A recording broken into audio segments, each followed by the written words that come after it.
Who do you think can hold longer? Hold onto the tube or our breaths? Our breaths. It depends. How long have you ever held yours? You freedive, right? I was still holding my breath. Oh, shit. How can you talk and hold your breath? So when you're freediving, how long have you stayed under for? When I'm freediving, the longest I've ever held my breath is 4.5 minutes. But while moving, right? Not moving. Okay. So freediving, you have your dynamic, which is you're moving, or your static, which is not moving. So static for me is 4.5 minutes. Okay. That's when you like really, really are pushing to like hypoxia and like right. Maybe you're getting a little woozy. You're getting pretty, yeah. So freediving is interesting because that's how I got into this whole world of like through freediving. I didn't know that. Like into filmmaking, into social media. I was starting to freedive with a friend who wanted to get better at underwater photography. Okay. And then I was trying to get to be a better diver. Cool. And so we kind of teamed up and started doing a bunch of shoots and stuff together. And then as we both got better at our craft, it was like, whoa, people are really enjoying seeing this. I got started just making horrible, fun videos with my friends. Really? Yeah, it was kind of like during this era. That's such a guy thing. Really? Yeah, like every guy friend I have. Really? Yeah. They're so bad. I hope no one ever sees them. But it was like the early Vimeo era. Okay. 5D Mark II just came out. Mm-hmm. Everyone finally was able to make really cool looking footage with not that massive a budget. Yeah. And I saw that and it kind of just clicked in my head. Like when I see something, the way my brain works, I just feel like I know how to create it. Yeah. And if I don't, I'll figure it out along the way. Mm-hmm. So I saw that and I saw, oh, there's a tool here that is affordable. And I can now see what I've always loved. And I loved watching movies as a kid. Like me and my dad would always just watch movies. Then my family, they helped me like save up money, like through like just selling stuff and like lawn sales and stuff. And then I bought my first camera and then that's all I've done. I've never had a real job. It's only been this. Wow. I've never had a real job. Okay, so you've only ever worked in filmmaking? More or less, oh yeah. Oh my gosh, I've had like 7 different lives. Really? Yeah, I think there's so many different ways to enter into this industry. Yeah. And I feel like all of the experiences I had in different careers actually like helped layer into what I do now. Right. I went to school for journalism. Cool. I have a background in graphic design. All right, now we gotta start holding on here a little bit. Yeah. So I heard you say the other day. Oh man, we're getting sprayed in the face a little bit. I don't know how deep we want to get here. Go deep, go deep. I hate surface level conversations. We were talking about people getting married young, and you're like, oh, I feel like I missed that. Yeah. Do you think being in this industry and kind of sacrificing being at home a lot, and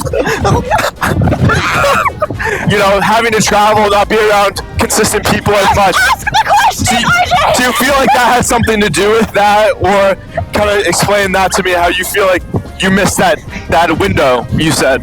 Yes, I think being in this industry, being a creative, especially in the travel industry, it's kind of like you have multiple pillars in your life and you can only do so many things. And they say that like you have buckets, right? And you can only pour into so many buckets. Right. So I think often for me, I've tried to figure out which bucket it is that I'm not going to be pouring into as much. And I'm actually at like kind of a crucial change point in my career right now, or my life, where my sister just had a son like a year or 2 ago, and I'm realizing that my parents are getting older. They're still like able to do really cool things, but this might be kind of like that last part of life, and how much do I want to be on the road, and how much do I want to just, I don't know, how much do I want to sacrifice I want to be with the people that I love and doing things that I love, or having experiences with people that I love. Yeah. And sometimes those things are very at odds, and I don't really know how to reconcile it. Like, I don't even really know how to reconcile, like, how to be present in life sometimes, and also capturing it. And I used to think that having a camera in my hand allowed me to be more present, and I really told myself that, like, oh, I'm really noticing things, I'm noticing details, but I think there's something that it does, like, take away. I don't know, do you think having a camera in your hand makes you more or less present to the moment? I think it gives me purpose to the moment. Okay. I feel purposeful when I'm creating and achieving something for me. Yeah. I like purpose. Purpose is good. So when I'm creating in the moment, it kind of like just solidifies Okay, wait, pay attention. that I need to be there. Use your weight to the other side. I feel like we're trying to win right now. Do we not do anything but win? We already won that football. We don't need to win again. God, I'm really trying. We always win. We always win. Okay, here's a good question, actually. Do you feel like your competitiveness has given you a massive advantage within the industry?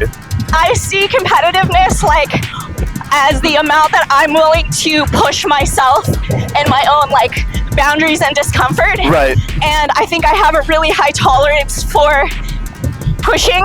Yes. Maybe too much sometimes. And Oh boy. I don't sleep and I don't, I kind of like wreck my body a little bit. Okay. And This is gonna wreck our bodies a little bit. no, I'm not coming off. You cannot get me off this tube. I think I'm really competitive. How are you, RJ? How do you feel today? I feel like I'm gonna need to see the chiropractor after this. That's how I feel. Oh boy. Okay, lean to my side. Lean to my side. They ain't never seen this grip no. strength. They ain't never seen this grip strength. This is gonna be bad. This is how you become a content creator. I will not fail. You will not destroy me. What's up? I'm terrified now.